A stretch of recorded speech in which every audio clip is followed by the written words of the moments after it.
يا صباح الفل. كنت قاعد مع حد من كام يوم وقال لي ان ناس قليله قوي اللي يعرفوا ان انت ممكن تفتح مصنع وتصدر بره، والتكلفه كلها تبقى 300,000 جنيه. تجيب مكنه صغيره كده تعمل مثلا شاليمو بتاع وتصدر لبره وتكسب كويس جدا. وناس كتير فاكره ان التصدير او ان انا اعمل مصنع محتاج ارقام كبيره جدا، فلا، هي القصه كلها ممكن 300,000 جنيه تعمل مصنع وتصدر.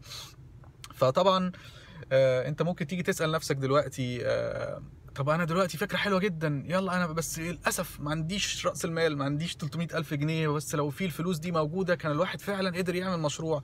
والدايلاما بتاعت انا محتاج فلوس عشان اعمل مشروع. الحقيقة هو انت محتاج فلوس ليه؟ ممكن تقعد مع نفسك كده وتسأل هو انت محتاج فلوس تعمل بيها ايه؟ لان هي الفكرة، لو مثلا في المثال اللي انا قلته انت فاكر ان هي كل مشكلتك واقعة في الفلوس، طب ادي يا سيدي 300,000 جنيه. ممكن تقول لي بقى يعني فين المصنع ده؟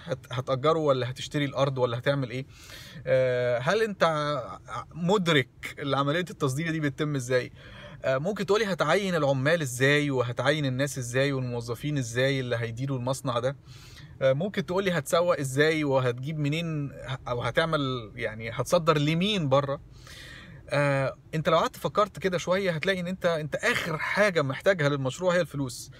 في حاجات كتير تانية اهم بكتير. طب فين الفكرة؟ طب فين التسويق؟ طب فين الخبرة؟ يعني هي دايما انت بتبقى محتاج فلوس لان في فكرة عجباك بس محتاجة فلوس كتير.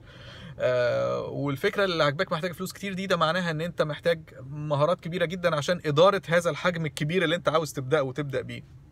محتاج مثلا عايز تعمل موبايل ابلكيشن، فلما شفت بروجرامرز او كده قالوا لك يعني اقل سوفت وير هيحتاج 250,000 جنيه عشان يتعمل. فممكن تقولي بس انت واثق ازاي ان الفكره دي هتنجح قبل، يعني لو معاك الفلوس هل هتجازف بيها وتعمل بيها الابلكيشن؟ طب مش تتاكد الاول ان في اقبال على الفكره، وتعمل تيست فاليديشن صغير كده للكونسبت وللفكره اللي في دماغك قبل ما تستثمر؟ اخر حاجه محتاجه فلوس. موضوع ان انا محتاج فلوس عشان ابدا مشروع دي خدعه كبيره جدا.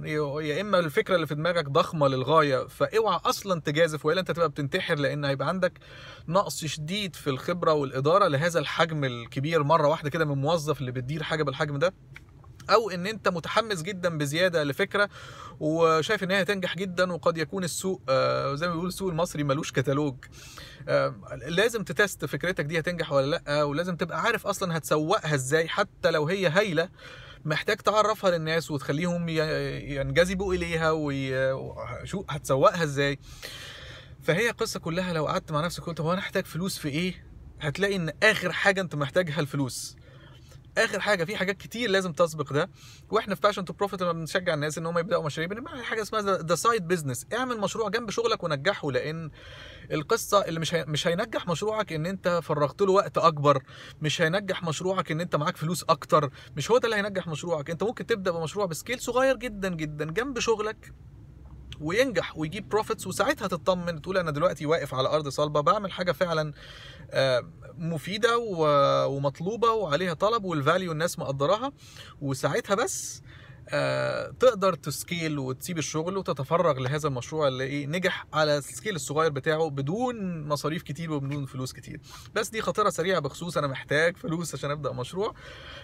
وانصحك تتفرج على المحاضرة بتاعت الطريق الآمن لريادة الأعمال. هحط اللينك بتاعها somewhere هنا في الفيديو. تريننج مدته ساعة وربع تقريبا، هيغير حياتك كلها وغير نظرتك لموضوع المشاريع وريادة الأعمال وازاي هي حاجة آمنة وممتعة للغاية.